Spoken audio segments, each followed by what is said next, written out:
एक बार की बात है। एक किसान अपने परिवार के साथ एक छोटे से गांव में रहता था। वह तपती गर्मी का समय था और कई महीनों से एक बूंद भी बारिश नहीं हुई थी। सूखे के कारण उनकी फसलें मुरझाने लगी थीं।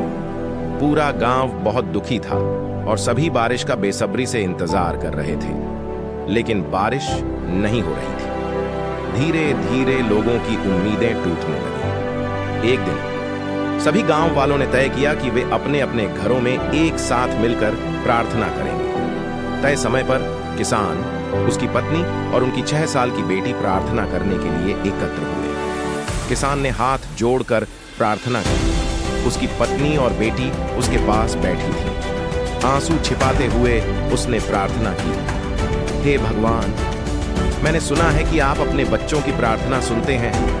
हमारी फसलें मर रही हैं। कृपया जल्द ही बारिश भेजें ताकि हम जीवित रह सकें। प्रत्येक परिवार के सदस्य ने अपनी अपनी तरह से प्रार्थना की। छोटी लड़की ने भी भगवान से प्रार्थना की, हे भगवान, मेरे पिता बहुत दुखी हैं। आप सब कुछ कर सकते हैं। कृपया हमारे गांव में बारिश कर दीजिए। कुछ समय बाद जब प्रार्थना समाप्त हो गई तो किसान खेतों में जाने के लिए उठ खड़ा हुआ। उसे जाते हुए देखकर लड़की ने पूछा, पिताजी, आप कहां जा रहे हैं? मैं खेत में कुछ काम करने जा रहा हूं, किसान ने उत्तर दिया। लड़की तेजी से अपने पिता की ओर दौड़ी और कहा, रुको, मैं भी आपके साथ चलूंगी। वह अंदर गई और एक छाता लेकर वापस आई। उसके हाथ में छाता देखकर पिता ने पूछा, तुम छाता क्यों लाई हो? सूरज तो पहले ही ढल चुका है और शाम हो चुकी है। छोटी लड़की ने उत्तर दिया, पिताजी, हमने अभी अभी भगवान से बारिश के लिए प्रार्थना की है। अगर हम बिना छाते के जाएंगे तो बारिश होने पर हम भीग जाएंगे। किसान अपनी बेटी की बात सुनकर स्तब्ध रह गया। वह अपनी बेटी के विश्वास से अचंभित हो गया। उसने आकाश की ओर देखा। आसमान साफ था और बारिश के कोई संकेत नहीं। फिर उसने अपनी बेटी के मासूम चेहरे की ओर देखा। उस क्षण उसने अपने भीतर एक आवाज सुनी, प्रार्थना करना अच्छा है, लेकिन उससे भी अधिक महत्वपूर्ण यह है कि आप विश्वास करें कि आपकी प्रार्थना सुनी जाएगी और फिर उसी के अनुसार कार्य करें। किसान ने अपनी बेटी को गोद में उठा लिया, उसके माथे पर किस किया और हाथ में छाता लेकर खेतों की ओर चला गया। और उस रात वैसी बारिश हुई जैसी पहले कभी नहीं हुई थी।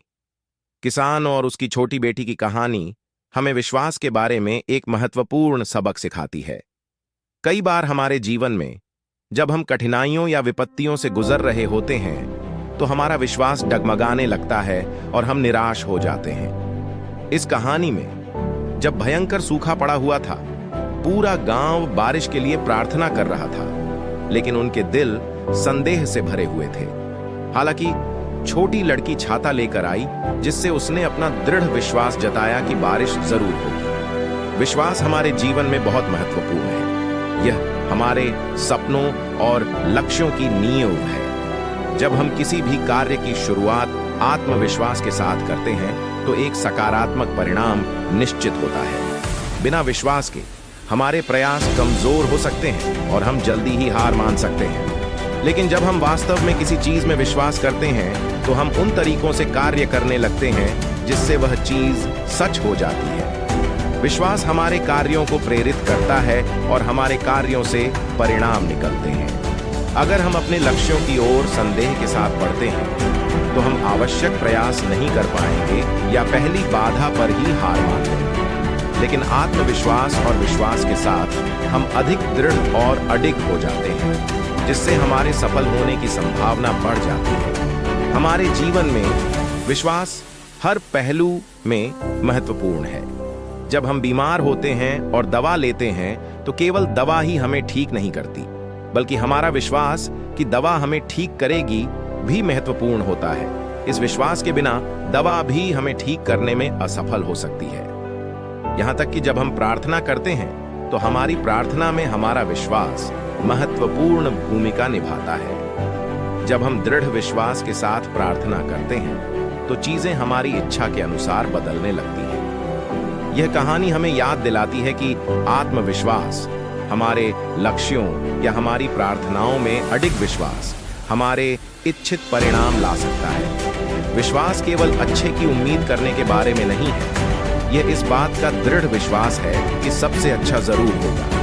केवल वे लोग जो खुद पर और अपने सपनों पर विश्वास करते हैं, अपने लक्ष्यों को प्राप्त करते हैं। इसलिए खुद पर विश्वास रखें और आप जो भी चाहते हैं उसे हासिल कर सकते हैं, क्योंकि अडिग विश्वास वह कुंजी है जो आपके सपनों के दरवाजे को खोलती है।